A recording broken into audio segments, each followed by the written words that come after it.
bakal segini yang akan datang dari beberapa tempat. Ya, tapi memang hikmah kita online ini akhirnya kita bisa kumpul banyak seperti ini. Walaupun masih 12, tapi 12 ini dari beberapa wilayah yang insya Allah dari tempat yang berjauhan. Malam hari ini saya mau berbagi tentang bagaimana meningkatkan kualitas sumber daya manusia. Materi ini cukup dibilang krusial bagi organisasi. Jadi dalam kesempatan ini tidak ada maksud untuk menggurui, tapi saya berharap ada dialog dan diskusi dari pengalaman-pengalaman kita semua tentang bagaimana meningkatkan kualitas sumber daya tim yang ada di relawan masing-masing. Kawan-kawan mungkin kalau ada yang belum pernah ketemu saya, ada nomor HP yang bisa disimpan, tapi ya ini koncoku dhewe kabeh. Mudah-mudahan wah bro, kalau saya bahasa Jawa tetap bisa ngikuti wah ya. Mohon maaf Pak, karena ya namanya orang Surabaya. Jadi kalau ngobrol diskusi begini ya kebawa Surabayanya. Ya, kawan-kawan semua,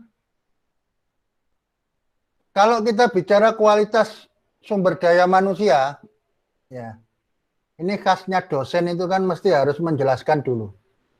Ya, apa sih yang dimaksud dengan kualitas SDM itu? Jadi menurut definisi teori yang ada bahwa kualitas SDM itu adalah menyangkut mutu daripada manusia yang menyangkut kemampuan fisik, pengetahuan, dan mental. Nah, ini adalah bagaimana kita mengukur kualitas SDM. Jadi punya kemampuan fisik, punya intelektual, dan psikologis. Nah, ini kita bicara parameter kualitas sumber daya manusia. Nah, terus kalau kita bicara kepada dasar manusia itu sendiri, ya, manusia sejak lahir itu sebenarnya punya standar SDM yang seperti apa? Nah ini mesti kita pahami dulu, sehingga nanti kita akan memahami di level yang berikutnya. Ketika kita sudah tahu bahwa sebenarnya standarnya awal, default yang diciptakan itu seperti apa. Nah, ya satu yang membuat selalu jadi inspirasi saya, dua ayat dari surat Al-Imran 190 dan 191. Ayat ini ayat favorit yang selalu menginspirasi saya untuk berpikir dan berpikir. Ya. A'udzubillahi minasyaitonirrajim. Bismillahirrahmanirrahim. Inna fi khalqis samawati wal ardi wa ikhtilafil laili wan nahar ila ayatil liulil albab. Nah, sesungguhnya dalam penciptaan langit dan bumi dan pergantian malam dan siang terdapat tanda-tanda kebesaran Allah bagi orang yang berakal. Nah, alladzina yadhkuruna Allaha qiyaman wa qu'udan wa ala junubihim wa yatafakkaruna fi khalqis samawati wal ardi rabbana ma khalaqta hadza batila subhanaka faqina azabannar. Dilanjutkan, orang-orang yang mengingat Allah sambil berdiri, duduk, dan dalam keadaan berbaring, dan mereka memikirkan tentang penciptaan langit dan bumi, kemudian mengagungkan Allah dengan, ya Tuhan kami, tidaklah Engkau menciptakan semua ini sia-sia. Maha suci Engkau, lindungilah kami dari azab neraka. Ayat yang tersirat di dalamnya adalah bagaimana Allah yang menciptakan kita punya akal itu diminta untuk kita merenung tentang kejadian pergantian malam, pergantian siang, penciptaan langit dan bumi. ini sesuatu yang wow menurut saya. Kenapa kok wow? Karena begini, seorang yang tinggal di muka bumi yang sangat kecil ini, Allah memberikan sebuah amanah untuk memikirkan bagaimana semua yang ada di langit, semua yang ada di bumi, ini tidak simpel gitu. Ini tidak biasa. Karena di langit itu sangat kompleks, di bumi juga sangat kompleks. Nah, berarti apa? Allah itu memberikan sesuatu yang sangat luar biasa bagi manusia, sehingga manusia ini dianggap betul-betul punya kompeten untuk bagaimana merenungi, bagaimana memikirkan, bagaimana menganalisa semua yang ada di langit dan di bumi. Dan inilah menunjukkan bahwa potensi manusia secara default itu luar biasa. Nah, ini kalau kita melihat dari Al-Quran, karena saya beragama Islam. Nah, di dalam fakta lapangan keseharian, mungkin kita pernah melihat atau bahkan kita melakukan gitu ya. Pernah nggak kita membuat sebuah perencanaan plan A, plan B, plan C, seperti besok ini kan kita membuat acara festik gitu kan. Nah, acaranya itu belum ada.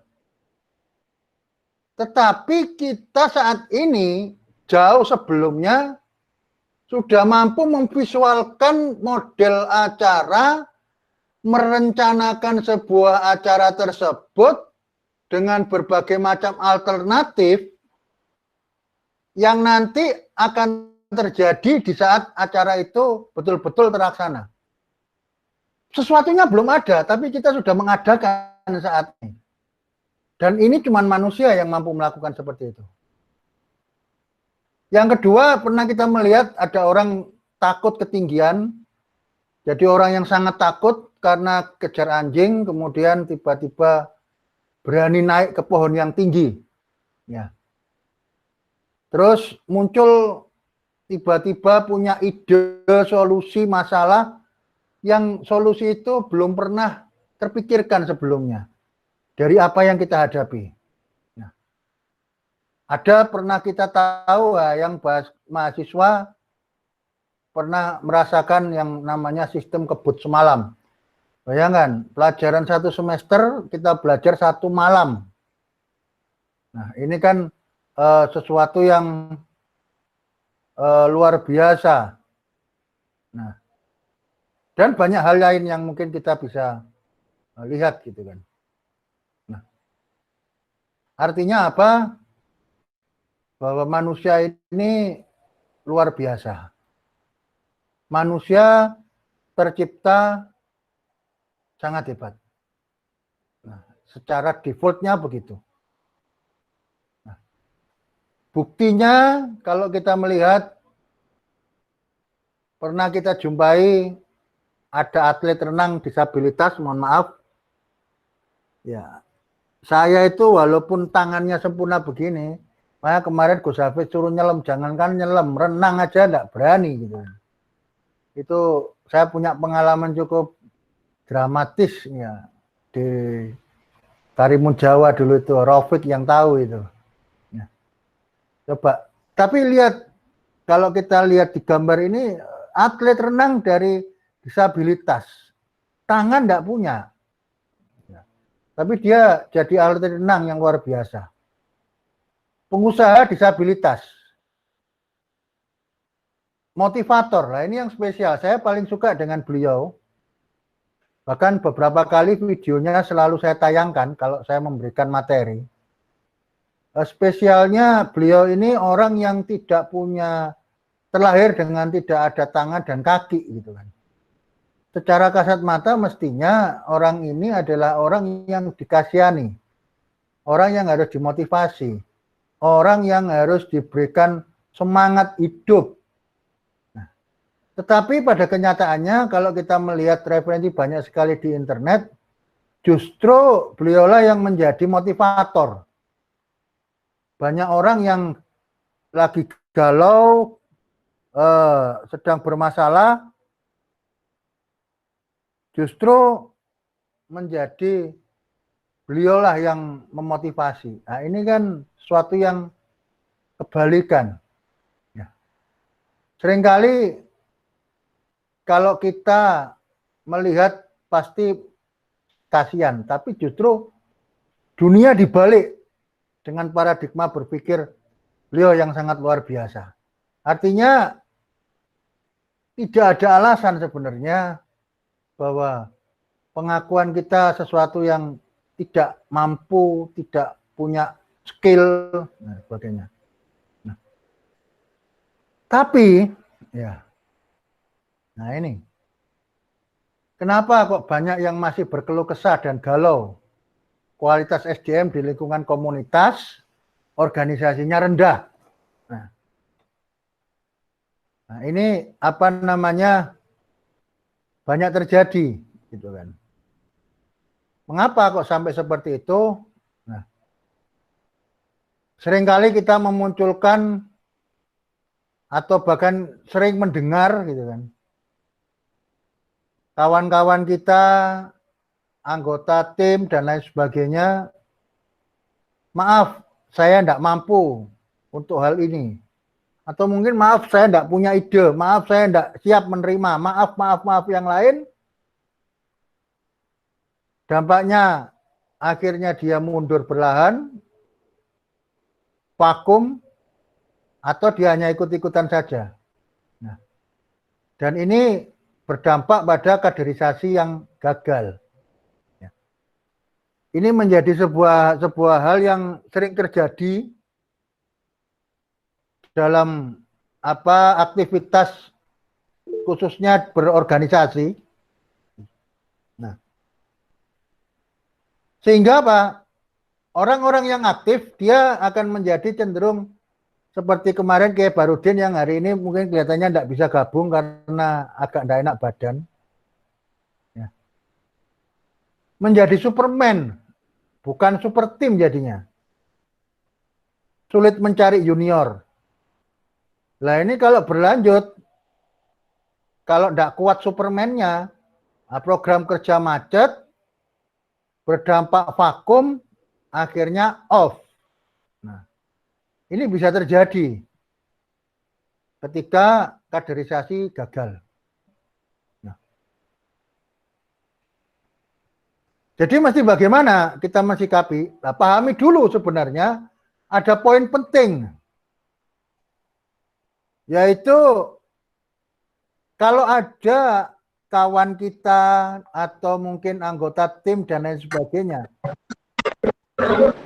mengemukakan permohonan maaf, ya, maaf dan lain sebagainya. Ini siapa ini yang lagi ada suaranya?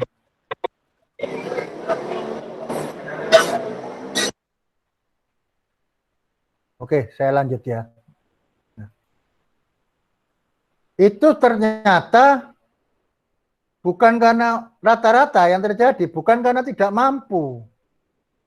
Ya, kejadiannya bukan karena dia tidak mampu, tetapi ternyata dia tidak mau dan berusaha untuk menghindar. Ya.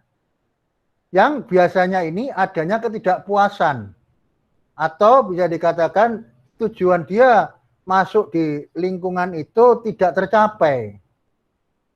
Nah, ini terjadi. Ya.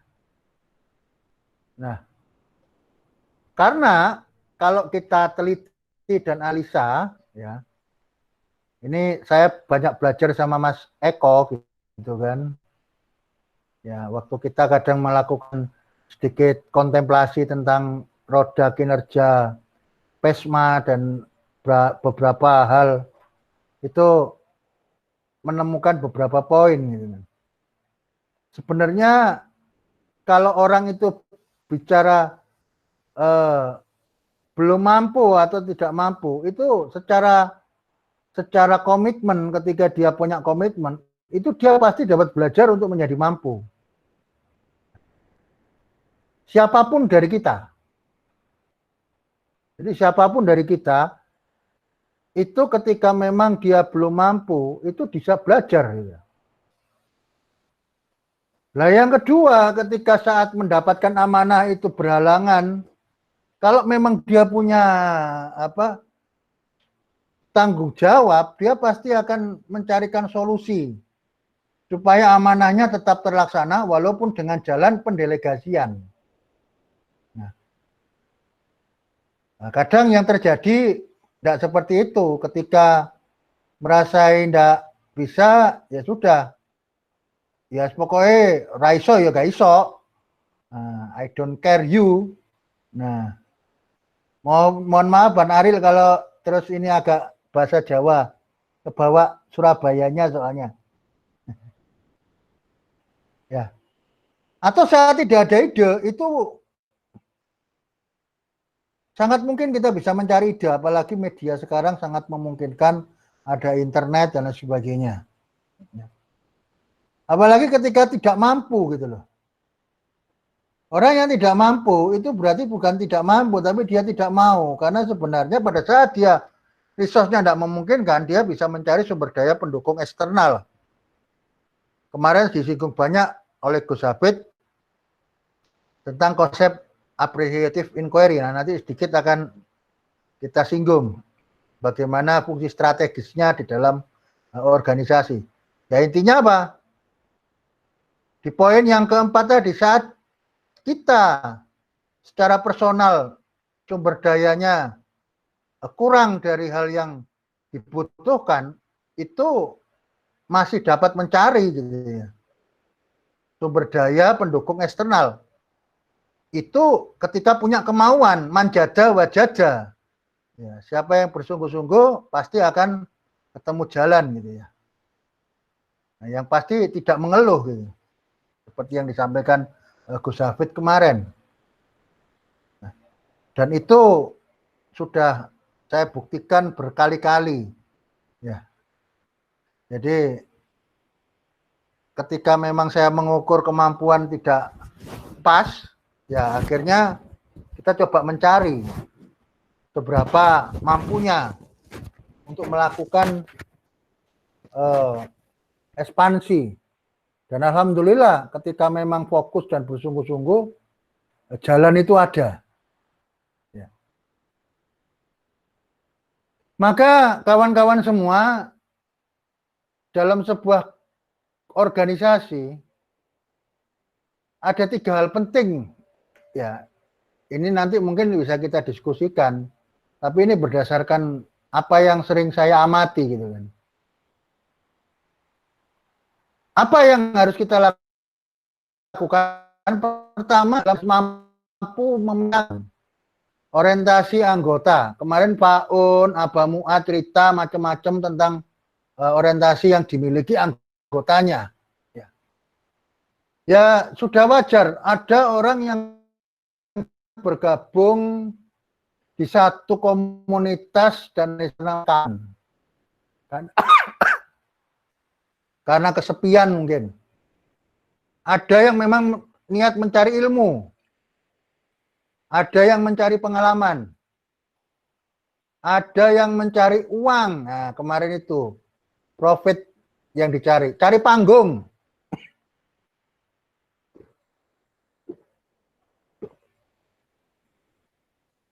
Atau cari kesibukan karena saking nganggurnya. Atau bahkan cari jodoh. Ya. Saya buat Pesma itu alhamdulillah sudah menjodohkan. Ya. Kemarin 2 pasang. Ya. Selisih hari yang berbeda. Ya. Jadi memang kita setting asrama putra dan putri jangka panjangnya bisa menjadi ajang mencari jodoh. Jadi biar nggak kemana-mana. Ya. Dan kalaupun masih menggunakan konsep pacaran, walaupun pacaran itu tidak diperkenankan, ya mikirlah paling enggak bodoh-bodoh santri ini, walaupun nggak tepat gitu ya. Ya. Jadi itu pemetaan. Kedua, kita harus paham bahwa manusia itu punya alur berpikir. Nah, alur berpikir kalau kita dari si ilmu neurofinance ya, yang pernah saya ikuti dan saya pelajari,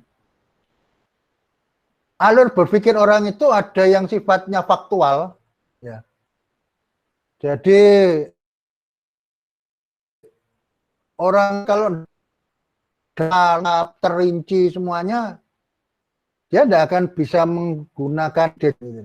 Dan ketika menghasilkan sebuah ide, dia akan betul-betul menggunakan konsep yang sangat-sangat detail. Karena ternyata memang orang ini adalah faktual. Lain dengan orang yang punya alur berpikir spontanius. Jadi orang ini adalah orang yang biasa pakai otak kanan.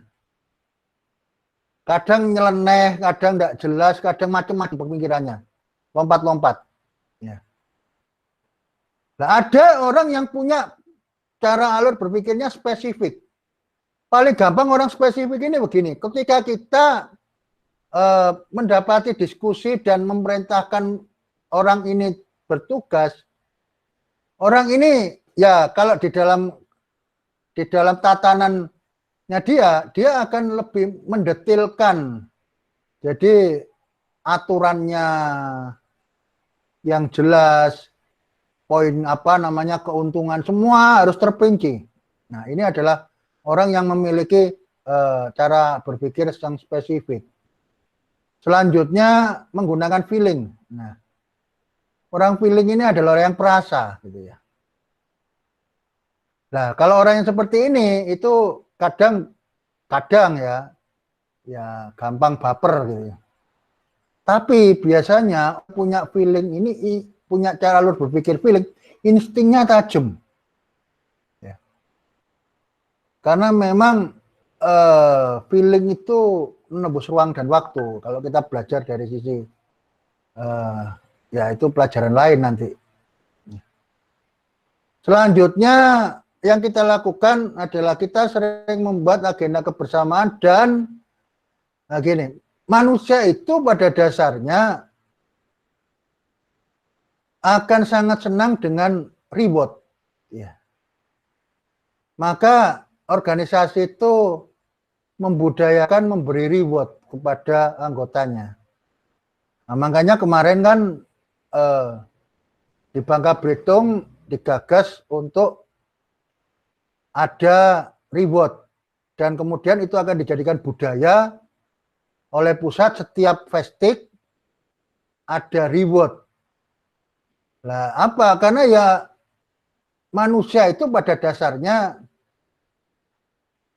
mau diakui maupun tidak butuh pengakuan. Nah, gitu kan.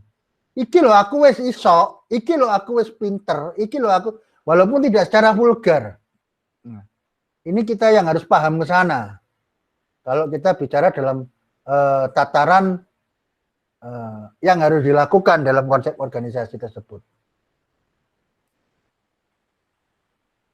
Nah, kalau kita sudah paham bagaimana karakter orang tersebut, maka kita harus bisa memberikan posisi ya, sesuai apa yang mereka harapkan tadi, orang yang tepat di waktu yang tepat dan di kondisi yang tepat. Ya. Nah, ini menjadi hal yang penting karena apa? Saat kita memetakan berdasarkan banyak faktor tadi, kita akan bisa menempatkan orang ini. Orang yang senang punya panggung, ya harus dididik orang yang layak tampil.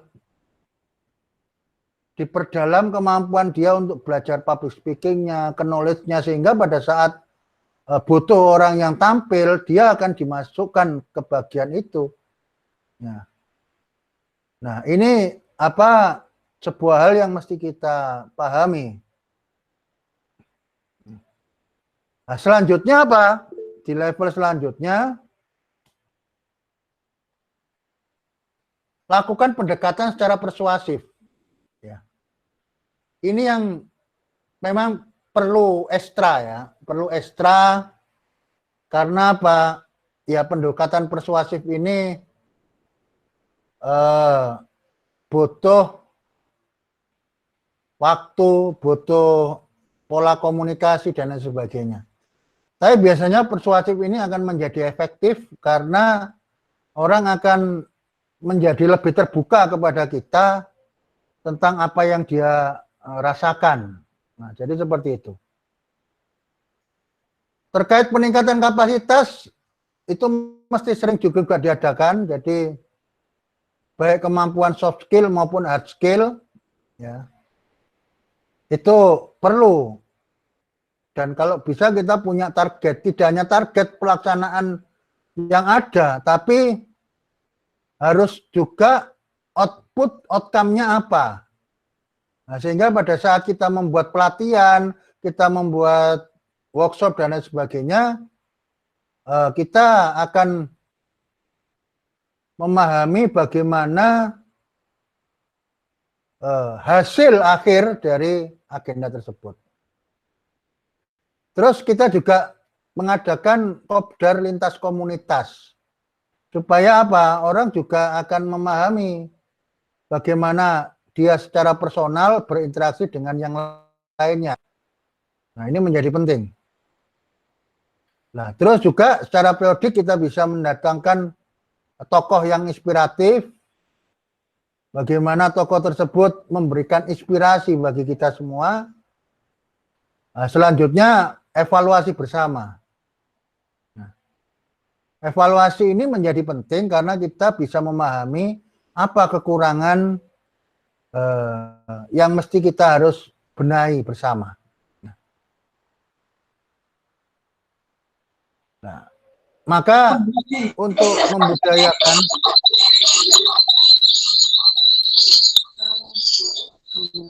apa ini?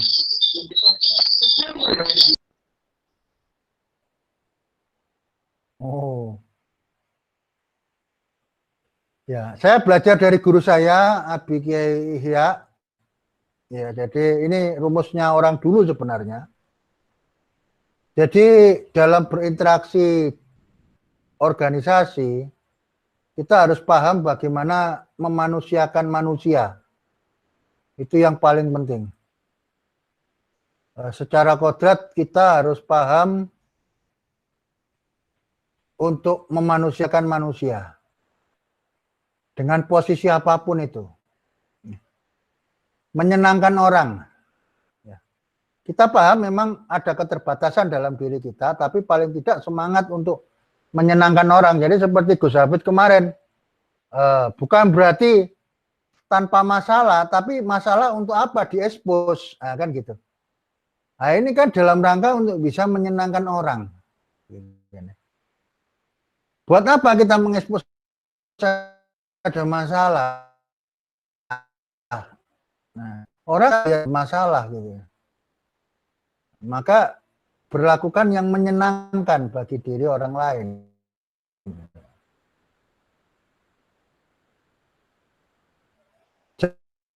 Jangan mengecewakan orang. Ojo gelak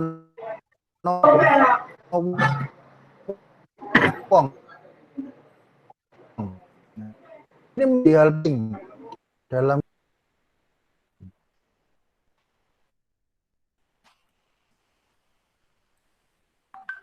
nah selanjutnya begini, dalam organisasi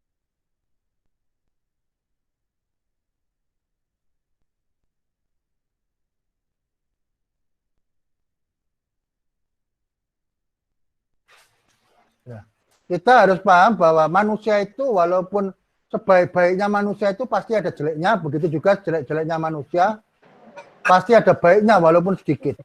Nah, ini harus kita pahami, tidak ada yang sempurna dari diri manusia. Maka mengambil sisi-sisi yang baik dari tim kita itu adalah hal yang paling penting. Walaupun kemudian kita secara terbatas mengeluhkan, ya, walah wong iki kok gak iso ngene tibae. Walah wong iki harapane ngene tapi Oke lah, itu sebuah kekecewaan, tetapi bukan berarti kemudian ini mematikan potensi lain dari tim yang ada di dalam komunitas kita. Ya. Kadang kita itu karena terpenuhi dengan kekecewaan yang besar, sehingga tidak terlihat padahal ada satu potensi-potensi yang ini dimiliki oleh anggota tim tersebut untuk membesarkan komunitas dan organisasi kita. Nah, jadi harus mampu membedakan antara kekecewaan secara pribadi sebagai seorang manusia pribadi menilai orang lain, dan kita melihat bagaimana kemajuan organisasi dari sisi potensi tim yang kita punya. Nah, itu harus dibedakan. Kecewa bukan berarti mematikan potensi tim tersebut, orang tersebut. Nah, ini yang penting gitu ya. Maka pertama yang penting ya kita harus beres dengan diri kita dulu. Mampu membedakan bagaimana pribadi dan organisasi. Nah, ini yang penting dalam budaya berorganisasi, supaya kualitas orang itu menjadi muncul, ya harus punya empati yang tinggi. Dengan asumsi orang yang punya empati yang tinggi ini akan semangat meringankan beban orang lain. Nah, ini yang mesti dipakai sebagai prinsip dasar. Jadi kalau orang punya kepedulian, dia tidak akan merasa dipecundangi, diakali, dimanfaatkan. Tidak. Karena apa? Rasa welas asihnya, empati untuk berniat meringankan orang itu lebih tinggi daripada pemikiran subjektifnya dia bahwa merasa dimanfaatkan, merasa kalau istilah orang Surabaya diplokoto gitu kan. Hanya dibuat habis manis sempat dibuang, tidak ke sana gitu kan. Maka empati ini menjadi hal yang terpenting dalam budaya. Ya. Karena ketika kita punya empati, maka yang terjadi orang itu tidak akan perlu disuruh gitu ya. Walaupun kemampuannya kecil, tapi dia akan punya semangat yang tinggi gitu kan. Yang kedua, pemahaman bahwa manusia terbaik adalah yang membawa manfaatan bagi sesama. Khairun nas anfa'uhum linnas. Kalau dalam Islam. Artinya apa? Kalau kita punya pemahaman itu, maka namanya best of the best gitu ya. Manusia terbaik sama dengan begini. Ketika seorang akan mengikuti lomba ya, dan merebut sebuah juara 1 katakanlah, maka orang tersebut akan melatih dirinya untuk sesuai dengan kompetensinya mengejar juara itu. Nah, begitu juga manusia yang terbaik adalah membawa manfaat. Kalau kita paham bahwa predikat manusia terbaik membawa manfaat bagi sesama, maka yang terjadi adalah dia akan menggunakan usaha terbaiknya secara maksimal untuk bisa membantu sesama. Kalau sudah itu muncul, maka potensinya dia, kualitasnya pasti grade-nya naik. Nah, berikutnya Pak, menjadi orang yang bermanfaat itu adalah investasi penting dalam kehidupan. Jadi ini investasi gitu ya. Kalau kita ingin memberikan kesuksesan bagi diri kita, keluarga kita dan lain sebagainya, maka mulailah dengan memberikan hal yang terbaik bagi kemanfaatan orang. Nah, inilah rumus-rumus yang kita mesti tanamkan sebagai ideologi dasar di dalam organisasi dan komunitas. Karena ingat sekali lagi bahwa SDM kualitasnya secara default itu luar biasa. Diciptakan Allah menjadi luar biasa. Sehingga tidak perlu diragukan kemampuan orang itu. Kalaupun saat ini belum tahu, itu karena dia belum belajar. Bukan berarti dia tidak tahu selamanya. Ketika dia belum paham, tidak paham, bukan berarti tidak paham, tapi belum paham. Ketika diberi pemahaman, akan terikat untuk dia menjadi lebih paham. Nah, logika dasarnya begitu. Maka untuk memunculkan potensi ini, kita harus memahami konteks 3 hal ini. Kalau 3 hal ini muncul, maka potensi manusia akan muncul. Dan kualitasnya akan naik, dan naik. Nah, ini yang acuan penting gitu kan. Nah, di dalam tim, nah ini tadi kemarin yang sempat disinggung Gus Hafid, supaya organisasi itu sustainability-nya bagus untuk terwujud, kita harus konsen untuk menjalankan aktivitas organisasi itu menggunakan konsep appreciative inquiry. Appreciative inquiry itu garis besarnya begini.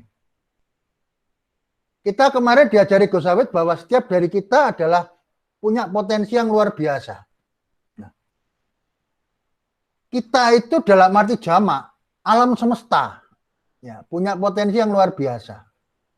Maka pahamilah dengan berkolaborasi dan bersinergi itu menjadi hal pokok untuk melejitkan potensi. Ya, dalam konsep appreciative inquiry, contoh kasusnya begini. Saya punya keinginan untuk buat pelatihan misalkan. Pelatihan untuk ibu-ibu PKK tentang digital parenting. Apa yang harus saya lakukan? Saya tidak punya siapa yang bakal saya undang. Tempat yang besar tidak mungkin di rumah karena sempit gitu kan. Bahkan materinya tidak menguasai, tapi saya punya keinginan itu yang besar. Nah, maka saya memetakan kemudian. Nah, ini konsep AI itu mulai jalan di situ. Memetakan. Saya tidak punya undangan. Oh, berarti saya paling tidak kemana ya? Oh, ke RT misalkan. Ke RW, kelurahan, atau siapa yang sekiranya bisa membantu saya punya list undangan itu. Nah, kemudian saya jelaskan ke stakeholder tersebut, saya punya program ini. Nah, sehingga undangan itu secara langsung akan ada. Nah, walaupun kita tidak tahu akan menjadi punya resource-nya eksternal. Saya tidak punya tempat. Tempat mana ya? Oh, mungkin balai desa. Atau balai RW. Atau mungkin aula-aula di mana yang bisa kita pakai gratis. Nah, ini kemudian menjadi sebuah tempat alternatif karena kita tidak punya resource itu. Nah, saya juga tidak mampu, saya ini tidak paham digital parenting, cuman saya prihatin, sekali lagi berdasarkan empati, saya prihatin, lihat berita banyak anak kecanduan, HP tidak jelas, dan sebagainya. Saya harus berbuat sesuatu. Nah ini, muncul keinginan berbuat sesuatu itu karena ada empati. Nah, tapi saya tidak mampu inilah. Ketika dia akan memetakan.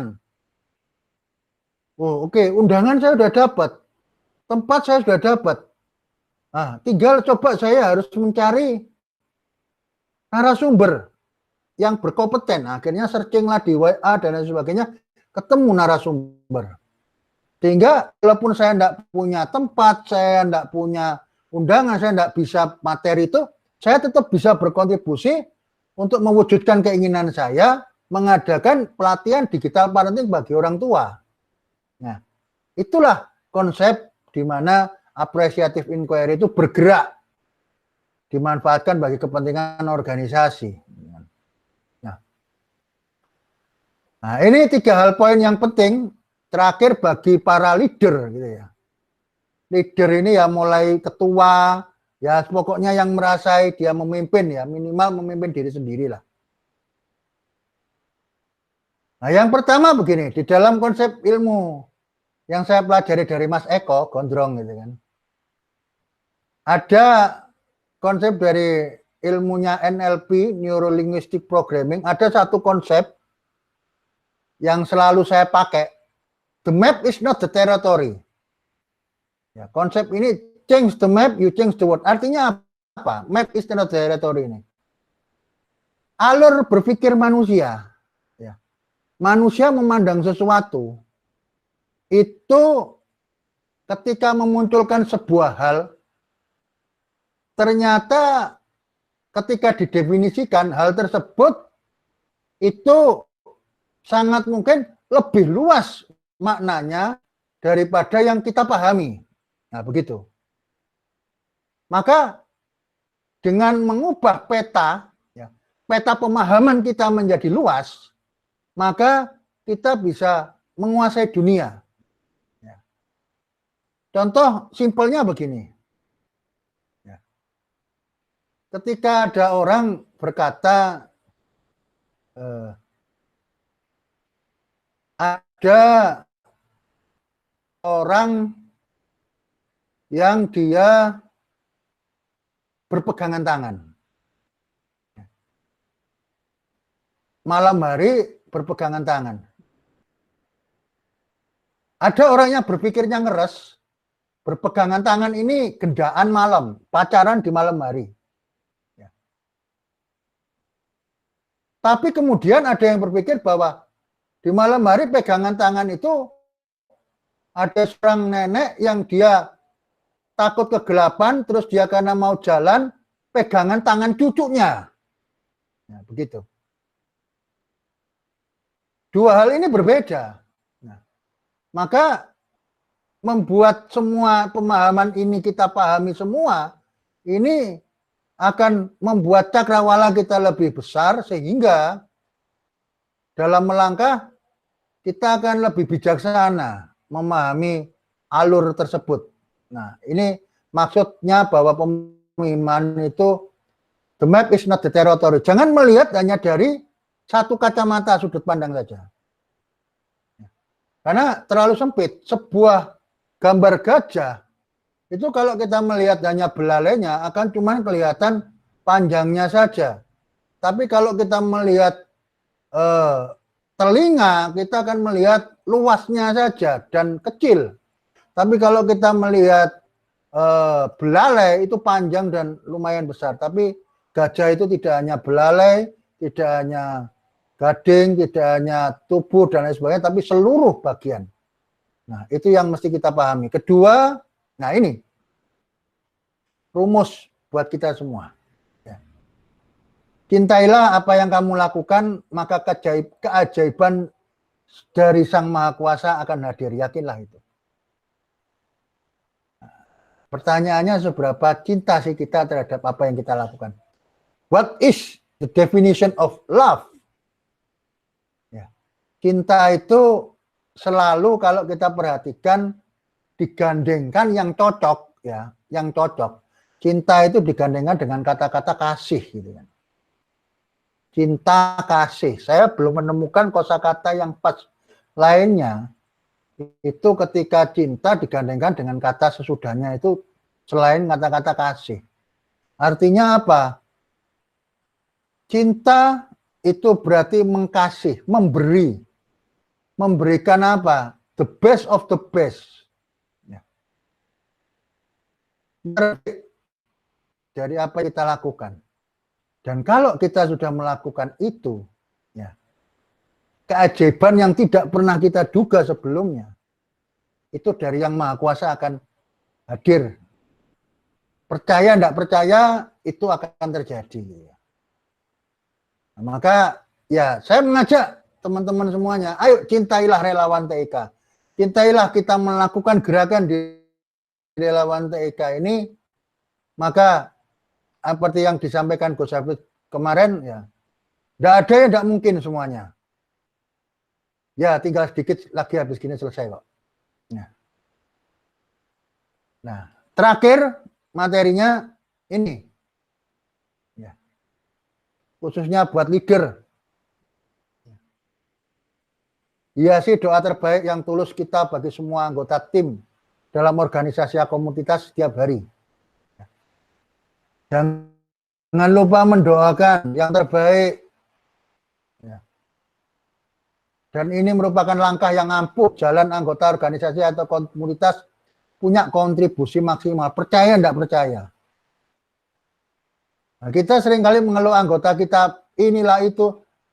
Kita ya ndongakno ora tahu. Mendoakan mereka tidak pernah. Ya hancur betulan. Maka doakan. Dalam kekuatan doa itulah yang akan mengubah orang tersebut menjadi punya komitmen, punya kontribusi yang baik terhadap jalannya organisasi. Ya, jadi itu ulasan dari saya yang dapat saya sampaikan terkait bagaimana kita mempunyai kualitas yang dapat ditingkatkan. Ya. Terima kasih. Kurang lebihnya mohon maaf. Assalamualaikum warahmatullahi wabarakatuh. Waalaikumsalam warahmatullahi wabarakatuh. Oke, terima kasih Pak Nafi atas pemaparannya. Alhamdulillah kita bergabung di perkumpulan malam hari ini banyak leader-leader ini Pak Nafi. Ada dari relawan TIK Pusat, ada dari Bojonegoro, ada dari Sidoarjo, dan ada teman-teman yang lain. Nah, salah satu ini penggiat blogger ya, Mas Yoga dari Ponorogo. Alhamdulillah bisa gabung malam ini. Oke, ada yang dari Ambon juga, Masya Allah luar biasa. Oke, mungkin langsung saja dari teman-teman, barangkali ada yang ingin didiskusikan, bisa langsung di-on-kan mode suaranya. Monggo.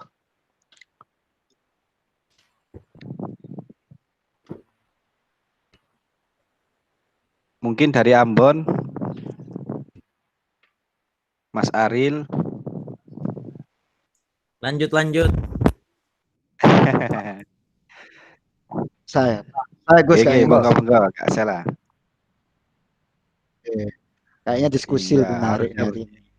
Ada Iya. satu Gus, Monggo. satu yang tidak disebut tadi dari ujung sana, dari Aceh itu, Bang Maul. Oh, siap. Ada toh? Iya, Bang Maul mana Bang Maul? Ini. Tadi muncul sambil ngopi beliau. Oh, nggih. Siap. Monggo Kak Sela, gimana Kak Sela? Oke, selamat malam semuanya, teman-teman semua. Assalamualaikum warahmatullahi wabarakatuh.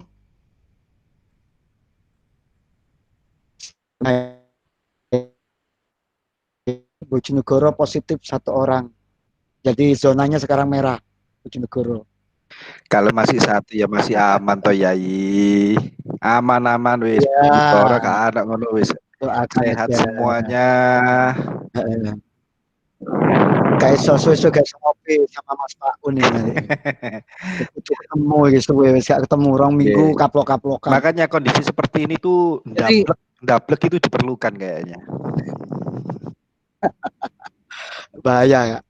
Oke, yang saya garis bawahi 2 hal sampaikan tuh ada 2 hal yang menarik, mungkin nyambung juga dengan yang tadi itu. Mas Sela, ini suaranya putus-putus. Kayaknya nggak pakai video juga nggak apa-apa ini. Nggih, mungkin berat di video ini, Kak Sela ini. Halo Kak Sela. Halo, Kak Sela. Ini. Nggih, mungkin bisa diulangi Kak Sela, putus-putus Kak Sela. Nah, enggak apa-apa, videonya di-off-kan aja, enggak apa-apa. Nggih, siap, lanjut. Nggih, sudah masuk. Ini terjelas. Nggih, sudah. Ya, mohon maaf, di rumah sinyal susah. turun hujan. Oke, yang menarik itu dua materi yang disampaikan Gus Novi, yaitu tentang sustainability, keberlangsungan suatu organisasi, dan yang kedua tadi tentang apa itu ya, map tadi Gus. Map itu yang menarik bagi saya. Ah, ya itu Map is not the mungkin territory. lebih diperjelas yang di map tadi. Kalau yang sustainability ini mungkin teman-teman yang lain bisa urun rembuk ya, untuk sustainability ini sejauh ini seperti apa ya. Kalau di Bojonegoro mungkin Mas Paun juga sering menyampaikan, pokoknya kita saat ini buat kegiatan, sasarannya jelas, terkonsep, jadi di saat orang lain mungkin nggak ngapa-ngapain, kita juga harus ngapa-ngapain gitu. Jangan sampai lockdown terus lockdown semuanya kan gitu. Prinsipnya seperti itu. Nah, jadi walaupun orangnya itu aja gitu. Yes. Yang Oh, kedua, Sugeng Rawuh, Mas oh, Indri Yatno, oh iya, Bang selamat Murti, datang Bang Indri. Ya. jadi Kita sultan diskusi aja saya. yang pertama itu, terus yang kedua tentang map itu Gus. Mohon diperjelas bagi saya yang map tadi. Matur nuwun. Oke, mungkin Oke, langsung Mbak Novi. kawan-kawan pernah belajar neurolinguistic programming? Ya, oke. Kalau teman-teman pernah belajar ilmu NLP, ini pasti tidak asing gitu ya. Jadi dalam konsep berpikir manusia, nanti kalau saya masih kurang lengkap, mungkin Mas Eko bisa melengkapi ya. Ada istilah map is not the territory. Jadi map itu peta, teritori itu wilayah. Ya. Kalau yang biasa kita tahu, map is the territory, ya kan? Kita buka peta Jawa Timur, maka wilayah Jawa Timur itu yang ada di peta itu. Nah, itu yang umum gitu kan. Tetapi ketika kita bicara manusia, ya, cara berpikir dan pemahaman manusia, ternyata konsep map is the territory ini tidak berlaku gitu ya. Justru kebalikan, dalam konsep berpikirnya manusia, map is not the territory. Karena manusia punya value sendiri-sendiri tentang satu hal itu. Ya. Contoh misalkan begini. Ketika saya munculkan satu kata korek misalkan. Orang bilang korek itu adalah untuk menyalakan api. Nah, korek untuk menyalakan api sendiri itu ada macam-macam. Ada korek kayu, ada korek gas, ada korek yang apa namanya model gas tapi yang satunya itu. Nah, ada 3. Nah, ada yang bicara korek pink untuk bersihkan telinga. Atau ada yang fatal, korek berasal dari kata ketika ada sebuah informasi, seorang polisi sedang mengkorek informasi dari maling yang sedang ditangkap. Nah, coba Anda bayangkan ketika dalam pikiran saya bicara korek itu korek kuping, terus sampai bicara korek itu korek api, pasti tempur. Ya. Pasti akan buat geger. Mati-matian akan bicara, enggak, korek itu ya bentuknya itu ya itulah yang ada kapas. Ya enggak, korek itu ya yang buat nyalakan api. Wah, sampai entek gak mari-mari gitu loh. Sampai kapan enggak akan selesai. Karena substansinya berbeda. Tetapi ketika kita paham, change the map, you change the word. Pahami bahwa korek itu punya definisi yang macam-macam. Maka ketika orang bicara konteksnya korek api, orang bicara korek kuping, orang bicara mengkorek informasi, saya tahu, oh maksudnya dia yang dimaksud korek adalah mengorek informasi. Maksudnya si B, korek itu adalah korek untuk kuping. Maksudnya si C adalah korek untuk korek api. Sehingga pada saat kita berdiskusi, kita paham dan kita bisa membuat sebuah asumsi-asumsi yang sesuai dengan pemikirannya dia. Tapi pastinya dalam koridor yang akan kita harapkan. Dalam kasusnya begini, dalam organisasi ada orang yang dia kepingin punya teman. Jangan pernah disalahkan orang yang seperti itu. Sah-sah saja. Ada orang yang punya idealisme untuk membesarkan organisasi. Ada orang yang tadi oportunis kepingin cari duit gitu kan. Di dalam organisasi. Nah, ini kalau idealisme kita berpikir bahwa ya pokoknya mlebu organisasi itu kudu piye apa mikirno organisasi berkembang. Oh buyar sampean. Bentar aja hancur gitu kan. Tapi yang terjadi sebagai leader kita harus bisa mengayomi. Orang yang dia butuhnya teman ya kita sering-sering dia ajak komunikasi untuk dia punya networking yang banyak. Ya. Kalau dia ingin mengembangkan organisasi, ayo baru kita pikirkan, kita ajak mikir serius tentang pengembangan organisasi. Dia yang punya cara berpikir pengen money oriented, dia ajak berpikir, ayo apa caranya golek duit. Nah, ingat, bisa jadi orang yang punya komitmen tinggi berorganisasi tidak bisa tahu caranya cari duit gitu loh. Orang yang dia punya berpikir cari duit, kita mampu mengendalikannya dia untuk kepentingan organisasi, keinginannya dia tercapai, dia dapat profitnya, kita dapat pemasukan, dia pun ketika semakin besar, semakin loyal, gitu. Dan itu is okay. Tinggal aturan mainnya diatur sebagaimana mestinya, dan itu tidak bermasalah, gitu kan. Orang yang dia butuh kawan, ketika gara-gara masuk di organisasi, kok koncoku tambah akeh gitu kan. Nah, dia akhirnya semakin banyak. Nah, jadi kepentingan organisasi akan semakin kuat dengan adanya kita memahami konsep the map is not the territory seperti itu. Ya. Dan ini konsep yang harus kita pahami sebagai alur berpikir seorang manusia, dan alur berpikir manusia memang ke sana gitu ya. Jadi kalau kita pahami tidak parsial. Kenapa kok parsial? Ya karena terbatasan pengalaman dan pengetahuan kita lah. Ya, saya mengutip begini ya, karena yang pernah saya tahu ini, organisasi Islam itu NU dan Muhammadiyah yang terkenal. Saya masih ingat cerita Buya Hamka. Ya. Buya Hamka itu begitu pulang dari Mekah dengan idealismenya, dibabat, sangat idealis. Kunut itu ndak mau, pokoknya. Nah.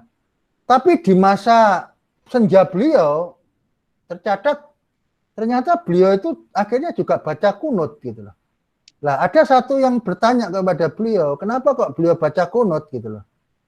Nah, jawabnya beliau enteng ya. Ya, kalau dalam istilah Jawa ya biar ngajiku durung sampai kono. Dulu belajar saya belum sampai ke sana. Nah, jadi apa? Pemahaman itu kita harus memahami alur berpikir itu luas gitu ya. Itulah konsep the map is not the territory. Sehingga kita nanti bisa memetakan di dalam organisasi itu kamu itu punya apa, maunya apa, dan bakal dapat berkontribusi apa. Nah, 3 hal itu. Saya mendapat ajaran dari guru saya. Kamu itu maunya apa? Terus kamu itu punya apa? Kontribusimu apa? Nah, itu. 3 hal itu terpetakan, sudah. Dan tidak usah kita batasi gitu.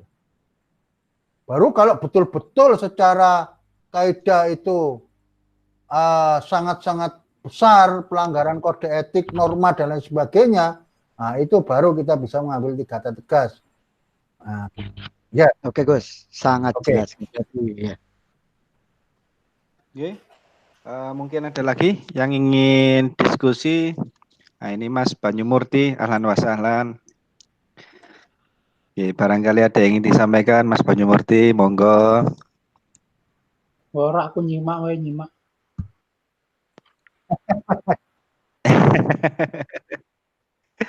Ini tawaduk sekali nih beliau ini, Masya Allah ini. Oke, mungkin yang lain? Monggo silakan kalau ada yang ingin didiskusikan. Suspend tadi coba. Assalamualaikum Kiai. Waalaikumsalam, Pak Rahman. Nggih, monggo, Pak Rahman, monggo. Nggih.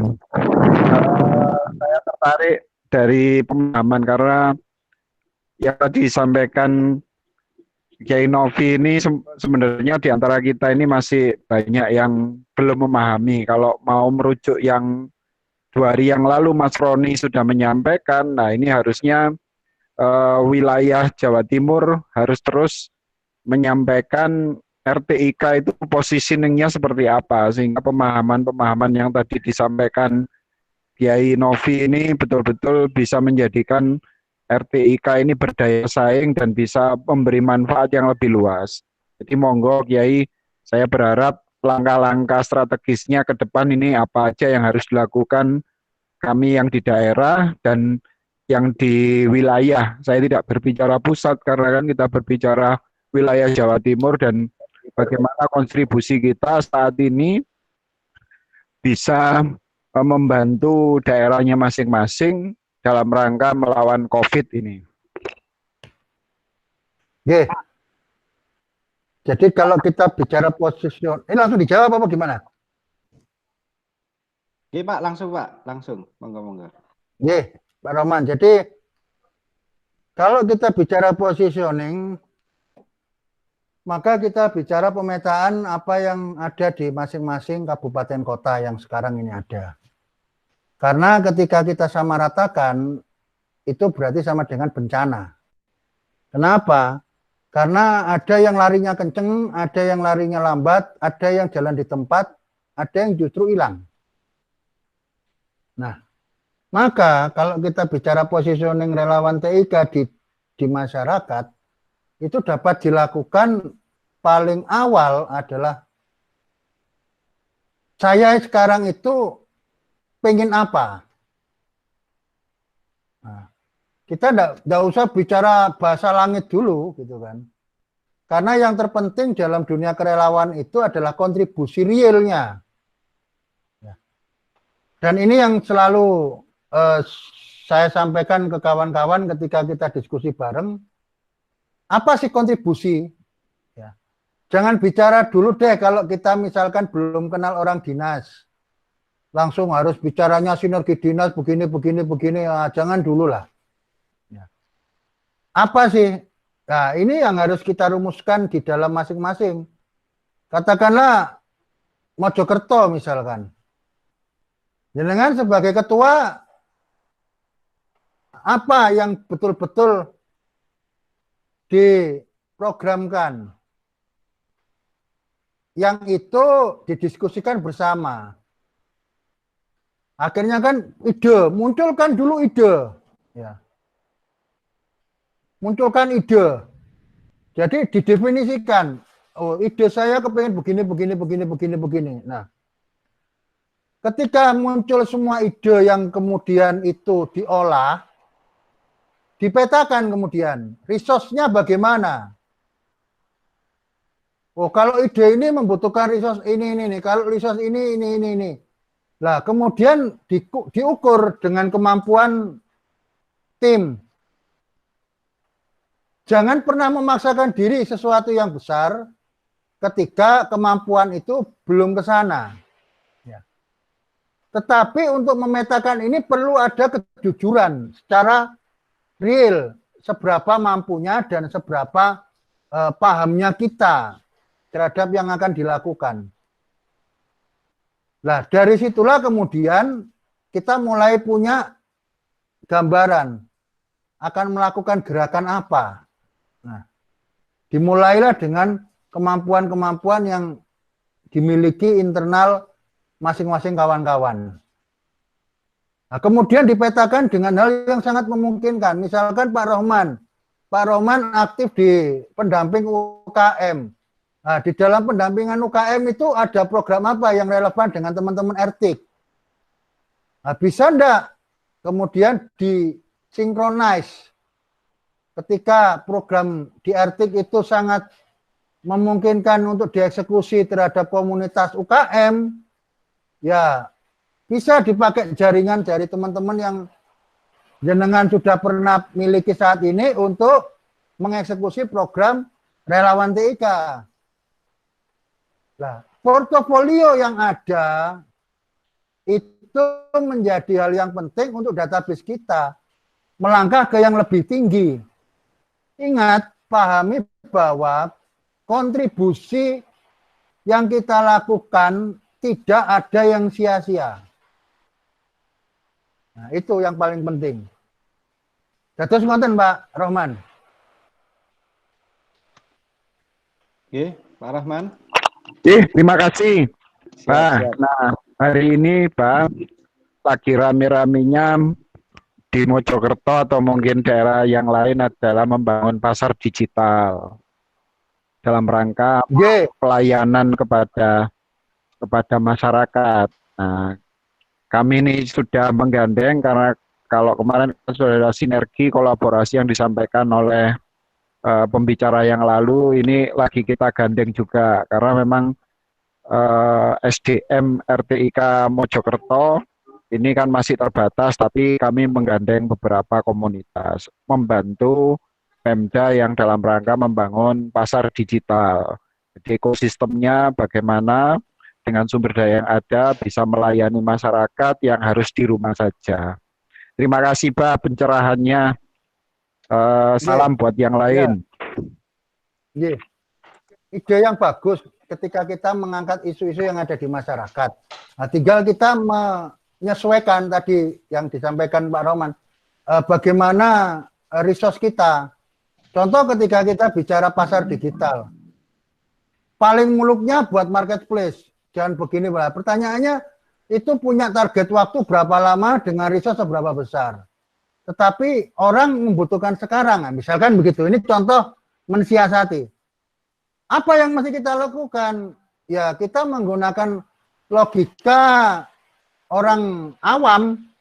Apa sih yang dibutuhkan orang itu pada saat di rumah saja? Data. Data orang ini jualan apa, harganya berapa, ngontaknya kemana. Nah, sehingga kalau kebutuhan dasar inilah yang dibutuhkan, bisa dimulai dengan hal yang simpel sebenarnya. Contoh, kita bisa mendata pasar, orang ini jualan apa, si A kontak personnya berapa, jualannya apa saja, si B jualan apa, terus tidak perlu menunggu marketplace, kita bisa buat semacam pamflet. Wah, saya tidak bisa desain, ya buat aja di PowerPoint, pokoknya ada gambar fotonya, sayur apa-apa dengan kontaknya. Tidak bisa, Microsoft Word juga bisa. Yang penting apa? Layoutnya bisa dipahami masyarakat, dibaca bahwa ketika saya butuh daging, saya beli kemana. Ketika saya butuh telur, saya beli kemana. Ketika saya beli beras, saya butuh kemana. Ini langkah strategis yang paling basic memenuhi kebutuhan. Kadangkala kita itu memetakan terlalu bahasa langit. Nah, ini mungkin yang bisa menjadi masukan bagi kita semua. Bahasa langit idealnya terus ketika bicara apa namanya ekosistem online marketplace sudah pikirannya. Nah, padahal resource-nya panjang, sementara kebutuhan sekarang mendesak. Nah, apa? Harus nunggu marketplace selesai dulu. Ya orang kelaparan dulu dong. Nah, maka itu tadi, teman-teman bisa digerakkan. Komunitas yang sekiranya UMKM yang produknya bahan pokok siapa aja di list. Paling tidak ada gambar khusus kecil-kecil. Kalau tidak ada gambar ya tulisan aja sudah tidak apa-apa. Diedit pakai Microsoft Word paling gampang. Buat tabel biasa. Ini siapa namanya, kontak personnya berapa, jualannya apa saja. Nanti nomor 2 jualannya apa saja, namanya berapa, siapa, kontak personnya berapa. Udah itu sudah cukup luar biasa ketika membantu masyarakat, tidak perlu nunggu marketplace jadi dulu. Nah, ini mungkin gambaran dan ini implementasi dari AI, Appreciative Inquiry, dan mencoba memahami konteks alur berpikir menggunakan map is not the territory tadi. Ini prakteknya begitu. Gitu. Pak Rohman. Oh, oke, Bah. Iya, Nih, luar biasa sekali. Semangat, Bah. Terus berkolaborasi dengan di Mojokerto. Diajak tuh sederek Firdaus tuh. Tadi malam mantau, hari ini kemana beliaunya. nggih, sudah seringkali Monggo, dikontak. Matur nuwun supportnya teman-teman. Semoga terus bisa berkarya. Amin. Oke, monggo. Amin, amin. Matur nuwun, Mbah. Monggo, stay tune. Ya, selanjutnya monggo teman-teman saya ambil alih sementara karena sedang ngomong sejenak. Ya, monggo ya, nah, relawan ya, relawan di rumah ya, relawan sama keluarga. Yuk, mungkin yang lainnya silakan. Apa muat Yang sharing dong, mau Pak? sharing dengan Gus Novi malam ini. Apa muat sharingnya dulu? Gus Novi, Bah. Monggo, Bah. Biar sama-sama mendengarkan, Bah.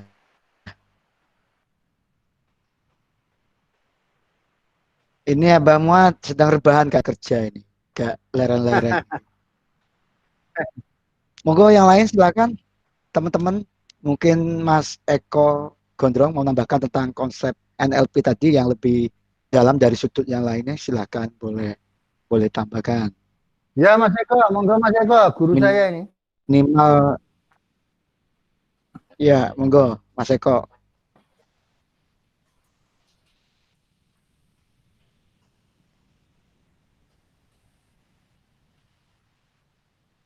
Halo, Mas Eko.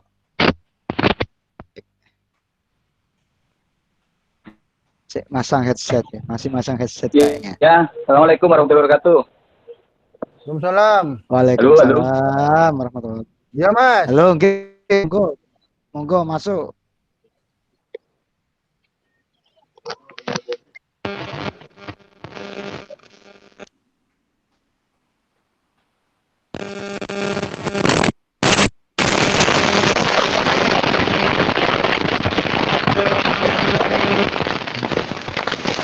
Wah, meresek Mas Eko. Kena hujan nih katanya suara nih. Ya, di luar Gus biasanya kayak gini. Monggo yang lain silakan sambil nunggu Mas Eko ready nih. Ada yang mungkin di-sharingkan terutama tentang konsep kerelawanan. Ya, halo, ya Mas Eko. Monggo Mas Eko. Iya, hujan, mendung. Silakan. Halo. Oh, bener. Ya Mas, monggo. Halo, nggih pun masuk.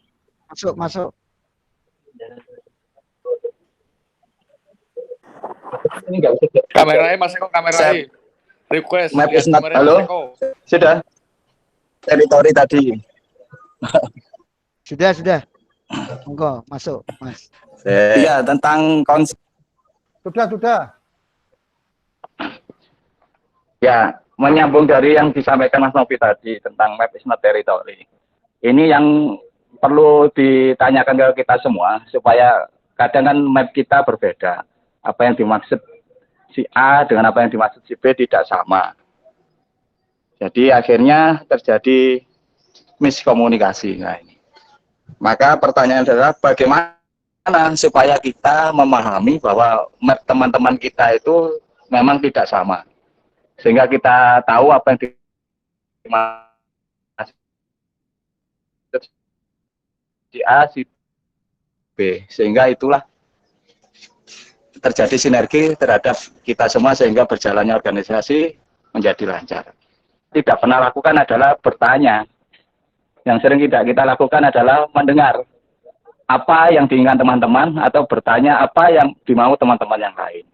Sehingga kita tahu bahwa si A itu maunya berorganisasi, si B maunya di sini nyari teman, si C maunya di sini adalah mungkin nyari tambahan uang. Nah itu, tapi kita jarang sekali mungkin bertanya itu. Nah mungkin itu tambahan dari supaya kita paham map masing-masing orang yang ada di sekeliling kita. Dan itu akan berkaitan dengan keberlangsungan organisasi yang seperti tanyakan Kak Sela tadi. Organisasi yang berlangsung lama dan terus-menerus, ya itu butuh pemahaman map dari masing-masing anggota. Kemudian menyambung, dan itu berkaitan dengan positioning kita. Nah, kalau kita paham semua dengan apa yang ada di komunitas kita, maka kita akan tahu positioning kita, relawan LTIK itu seperti apa. Nah, itu akan nyambung semuanya sebenarnya. Kalau kita mulai dari map is not territory, kita pahami,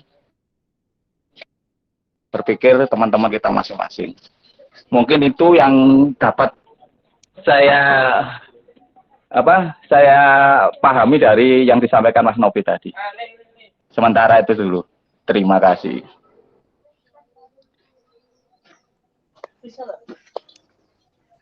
Oke, matur nuwun Mas Eko. Jadi berarti map is not territory itu semacam pemetaan terhadap pemahaman teman-teman kita yang di luar sana. Seperti itu Mas Eko ya.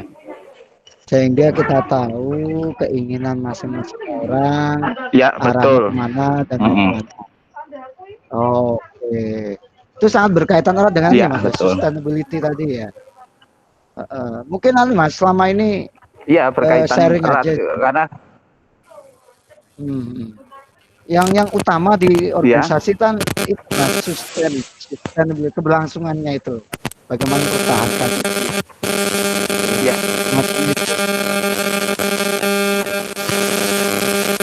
iya betul, Yang apalagi di relawan, Halo? Halo, ya, Suaranya masuk. Ya, sampai Gimana? bagus Mas suaranya. Suara sampai, ya.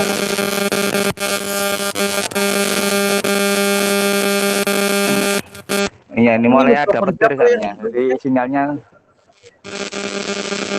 apa?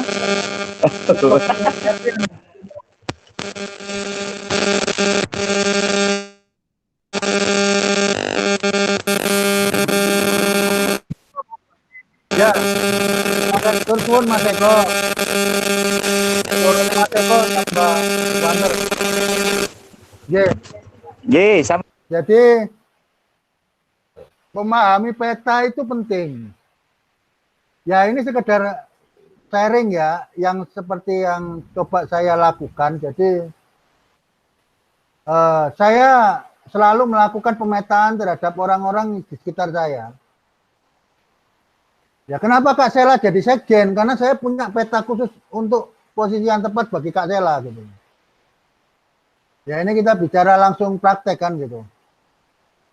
Kenapa Mas Roni saya masukkan? Karena saya juga punya tahu Mas Roni punya potensi seperti apa untuk kerjasama dan fundraising, sehingga kontribusinya nanti di sana. Nah, itu apa namanya contoh real gitu kan. Tapi yang perlu digarisbawahi adalah seminimal mungkin kita untuk skeptis terhadap tujuan apapun orang bergabung di organisasi kita. Ya. Jadi skeptis itu akhirnya menutupi potensi yang dimiliki orang tersebut, yang sebenarnya ketika kita gali lebih dalam, kontribusinya dia akan sangat besar terhadap pengembangan organisasi.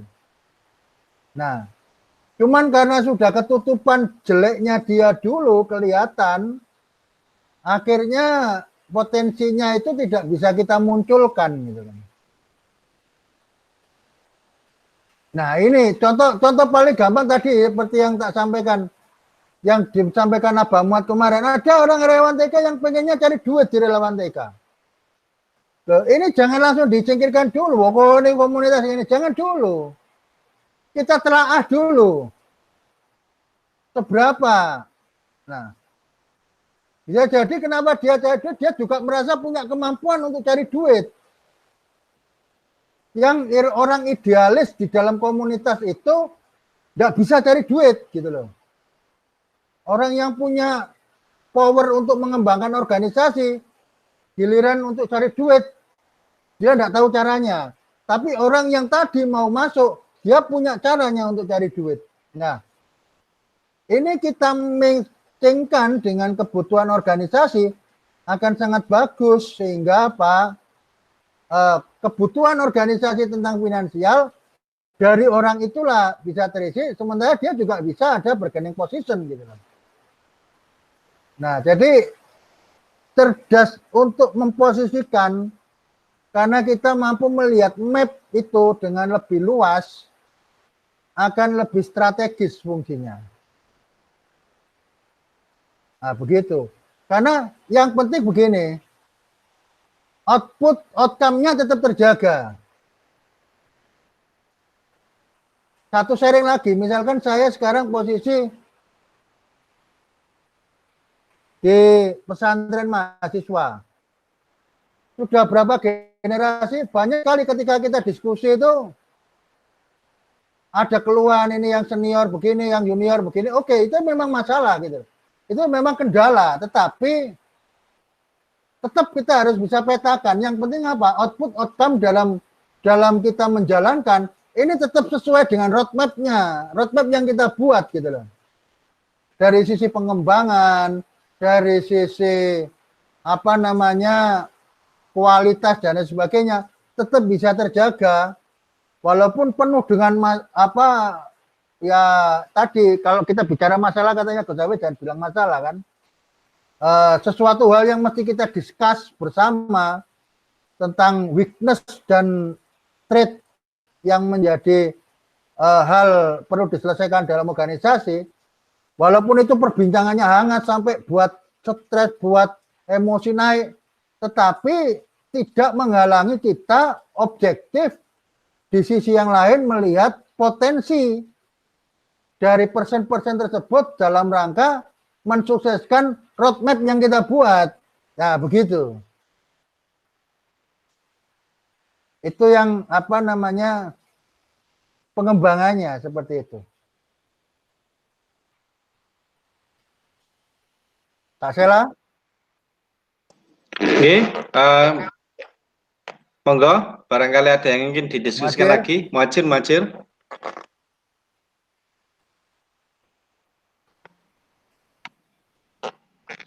Monggo, yang lain. Relawan TIK Jawa Timur, Jatim, Sidarjo, Mas Ardi. Mas Ardi, monggo. Oke, mungkin cukup. Halo. Oke, alhamdulillah. Jadi tidak ada pertanyaan, insya Allah mungkin cukup. Nggih. Wis kantuk iki kan. Siap. Mau oke. Siap. Oke, mungkin Pak Novi terakhir barangkali ada kesimpulan sedikit yang bisa disampaikan sebelum kita tutup. Oke.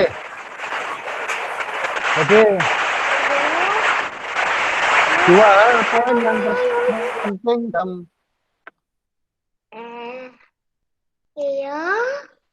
dua hal ini mesti kita pakai. Yang pertama empati. Ya. Punyalah empati untuk orang Mas Eko di Partai ini speaker ya. Punyalah empati dalam kita menjalankan aktivitas dalam komunitas dan organisasi, dan kita budayakan itu hal yang paling penting. Karena orang yang punya empati akan memunculkan kontribusi realnya. Kita tidak bicara kuantiti atau bilangan jumlahnya, tetapi kontribusi itu akan ada. Sehingga tidak mati rasa dalam menjalankan apalagi aktivitas di dunia kerelawanan. Minimal ada dan konsisten dulu walaupun kecil. Nah, ini nanti akan meningkat. Karena apa? Orang yang dia punya empati berarti dia punya kepedulian. Nah ini yang harus dibudayakan. Kalau dia punya kepedulian, maka dia punya budaya. Kalau dia punya budaya, maka dia punya tanggung jawab. Tanggung jawab dalam melakukan sesuatu di dalam organisasinya itu. Karena ada kepedulian. Yang kedua, lakukan semua itu yang kita kerjakan dengan cinta. Ya. Sepenuh hati kita cinta terhadap apa yang kita lakukan. Apapun kalau kita landasi dengan rasa cinta, maka kita akan melakukan yang terbaik. Totalitas. Semua hal. Ya. Do the best with love. Terima kasih. Assalamualaikum warahmatullahi wabarakatuh. Waalaikumsalam warahmatullahi wabarakatuh. Nggih, jazakumullah. Ini Mas Eka ini masuk ya. Oke, jazakumullah Pak Novi atas materi yang disampaikan. Gimana Kak Sela? Ampun. Monggo dilanjut. Kita tutup dengan doa kafaratul majelis. Mudah-mudahan barokah semua malam Kamis. Monggo yang punya agenda dilanjut agendanya. Agenda malam Jumat. Oke, kita tutup bersama-sama dengan bacaan Alhamdulillahirabbil alamin. Subhanakallahumma wa bihamdika asyhadu an la ilaha illa anta astaghfiruka wa atubu ilaik. Kurang lebihnya mohon maaf. Assalamualaikum warahmatullahi wabarakatuh. Waalaikumsalam. Waalaikumsalam warahmatullahi wabarakatuh. Monggo forum. Iki nang omah iki bojoku nang memora tuwa. Anak lanang melok aku, makane enak ya. Yo masak, yo ndulang, iku manang jeding. Wah, akhirnya ya sedikit kerepotan. Pak Nawirere. Ya, ini Papa idaman. Demi kelancaran acara ini. Soalnya di rumah istri ini apa namanya ndak koneksinya jelek. Kalau di rumah pakai wifi. Iya. Wah, abur ya, abur. Abur. Monggo abur ngobrol santuy. Oke, monggo saya izin dulu. Oke, Gus, matur nuwun, Gus. Anja. Kang Acir. Profilnya mana? Ya, Pak. Iya, saya. Sampai gue Kang Ipan tuh. Profilnya di profil dadi Waldon ya. Lah yo, tak hubungi sampai sekarang nggak bisa dihubungi loh Pak. Kemana anak ini Pak? Saya juga nggak pernah kemedoan sih, nggak pernah lihat warung nih. Tutup deh mulai. Nah itu permasalahannya, dia kena corona kan. Susah ini. Sing genang ngomongmu kena corona bareng. Kan lagi musim ini. Ya wes nggak ada tim editor lain Pak. Ya alternatif lihat lagi. Iya, makanya saya juga kekurangan resource untuk editor, Pak. Mungkin ada yang bisa ngedit. Anak buahmu yang magang itu loh, Anak buahmu yang magang itu loh. Oh iya ya, coba cari kan yang bisa ngedit ya. Ya kabeh seorang multimedia kok. Ya bisanya kan nggak mendalam Pak. Edit. Ya mbak Mas Broden dicolok ya apa-apa toh kan ikut tim. Nah, mungkin Abah Bro itu mungkin bisa itu. Apa? Ya, tapi wong loro wong saiki Cak. Lho jarene kok wingi mau dikirim kemarin. Rekamannya dipateni, rekamannya.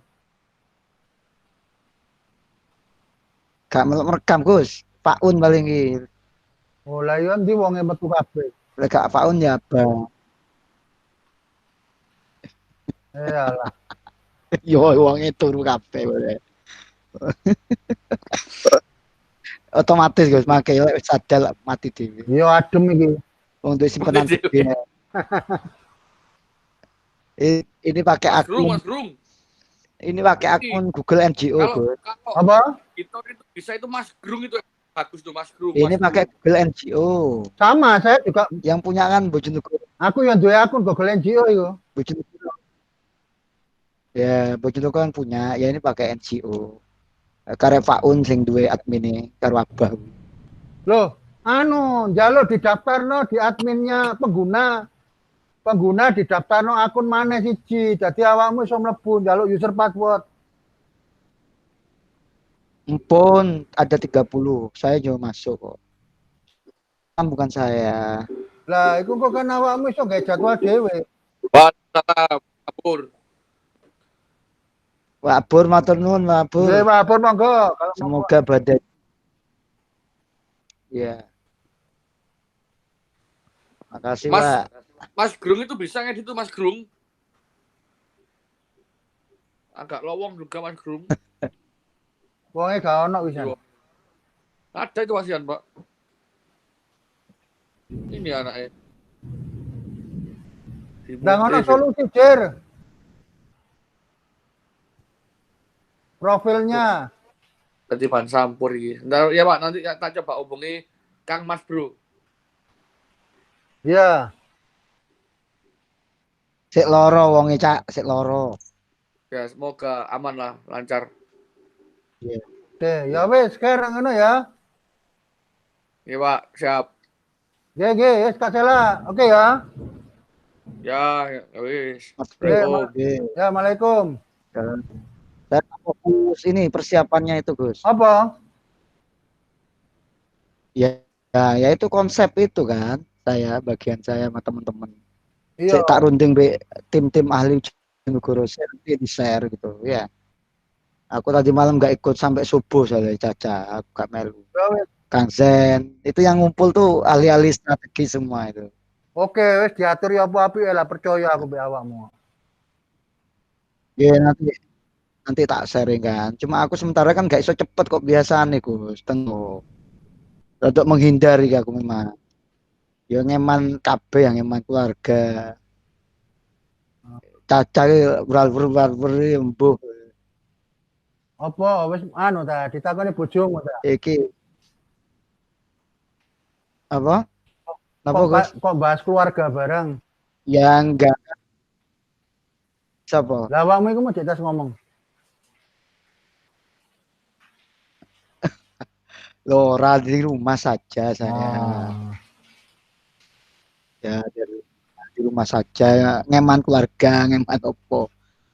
Wedi usaha Gus. Ya opo. Ya kan. Panjenengan malah betul medal pager. Kula malah medal teng pasar malah. Sampai mboten medan pager teng pasar, Mas. Oh, aku mau Sik ngeterno sambel bareng. Aku mau pecah telur metu ndok apa Maret.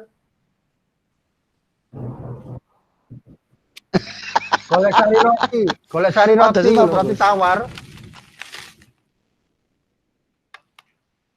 Iki lho, golek roti tawar lho. Iya, alhamdulillah. Kayaknya nyamil lho. Ya. Jenengan lak tambah terus pundi lek work from home terus. Berat badan tambah betul. Muka-muka sehat ya yang penting. Nggih. Iyalah. Iki Ardi gak metu-metu sakti. Tropik mah ditinggal bojo.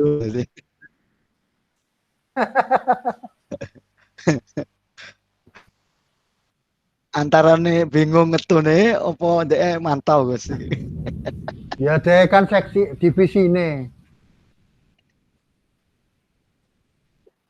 Bagian pelatihan.